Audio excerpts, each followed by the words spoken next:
Welcome back to DBL. We've been covering the worst behavior spotted on planes for the past few months, and we are always left wondering, what should we do in these situations? So to help us prepare for any unruly passengers we might encounter, we have etiquette expert Thomas P. Farley. We need you. AKA buddy. Mr. Manners. Need you more than ever. Live. Hello, sir. Hi, everyone. Hey. Good to see you. Great to be back with you all. Absolutely. Now, Thomas, people have been misbehaving poorly on planes like a lot these days, from refusing to wear a mask to the obscene placement of their feet in other flyers' personal spaces. So who do you complain to, the person or the flight attendant? Sure, Sam. So here I think is a case where we definitely want to hesitate before we escalate. So we don't in life go around having a flight attendant button that we can ding anytime we encounter a problem. Likewise, when you're on an airplane, you've got to remember this is someone that you're likely going to be spending a whole lot of time next to unless they switch your seat. So if this is something that is two adults you can work out together, far better to deal with it that way than getting the flight attendant involved. Once you've done that, you've really gone to DEFCON 4, and sometimes it is necessary, so I don't say never do it. But if this is something that you can work out together, and there are nice ways to do so, we'll talk about that. That would be my first line of defense. Good. All right, now here's my issue. I've been traveling for 15 years as a stand-up comic, almost every weekend, and there's been a lot of times that I didn't know how to confront people about their behavior. Like one time there was a guy sitting next to me. He was trying out his ringtones, but with no headphones on, so he was just going through all of his ringtones right next to me, and I didn't know what to do. So please, Mr. Manners, tell me what I should have done.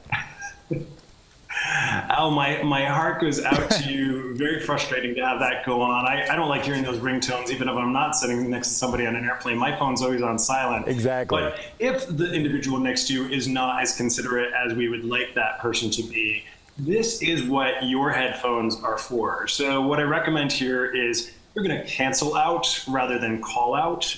And I know AirPods and tiny little things that go in our ears are popular, but when you're in an airplane, I recommend something like this. Mm-hmm. This is going to make it very clear that you are not interested in the noise going on around you. And the technology now for noise canceling, you can truly be in your own little bubble, which is hard to be even if somebody's not checking their ringtones next to you. So cancel out rather than calling out.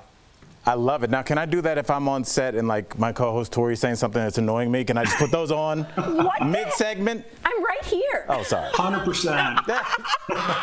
Mr. Manners with the burn. All right. Mr. Manners, how would I confront a parent about a child who is kicking my seat and yelling? This has happened before. Listen, I'm a little more lenient. I have children. So for someone who doesn't have children, isn't as lenient, what would you say? How do you approach this situation?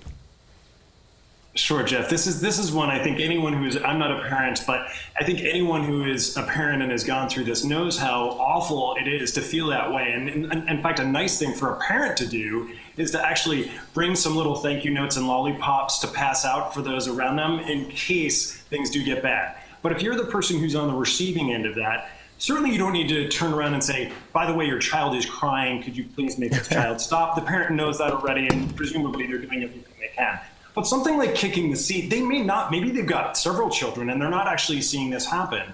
What you want to do as the other passenger is you want to note the behavior and not the offender. So you don't say, your kid is doing this or tell your child to stop this. You rather say, I can see you have your hands full back there. I'm so sorry about that. You may not realize my seat is getting kicked. So notice there, you're not mentioning a child at all. You're not indicating who's doing it, although we all know now. But you're noting the behavior itself and focusing on that rather than pointing fingers at a child, and never to correct the child directly. Unless there's a situation of imminent danger and their parent is not around, you always leave it to the parent to correct their child. You don't take it upon yourself. Smart. Okay, Mr. Manners, I'm going to tread on this lightly because apparently when I get to the airport, I have a sign on my head that says, please engage me in conversations. I haven't spoken enough today. So people constantly want to chat with me, and I might be looking for a very quiet flight. So what should I tell them? Yes. Well, Eric, it's just because you're so friendly looking, people do want to chat with you, of course. He's good about that.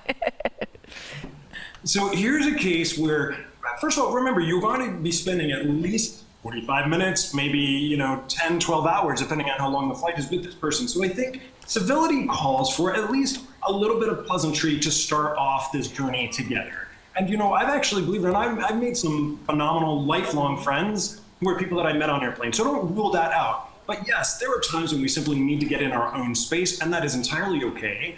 So again, these headphones, this sort of headphone, I think are a great way of sending a very loud signal about what you are looking to do, which is not to have a conversation.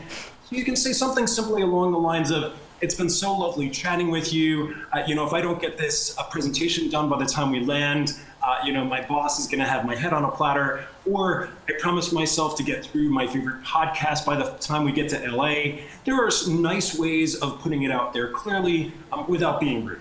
You guys say that to me all the time. That's weird. My AirPods. Yeah. Thank you so much, Mr. Manners, for weighing in. Thomas, there's no one more well-mannered than you. DBL Nation, you can check Thomas out on Instagram for more etiquette advice. Thanks again. We'll be right back. Thank you all.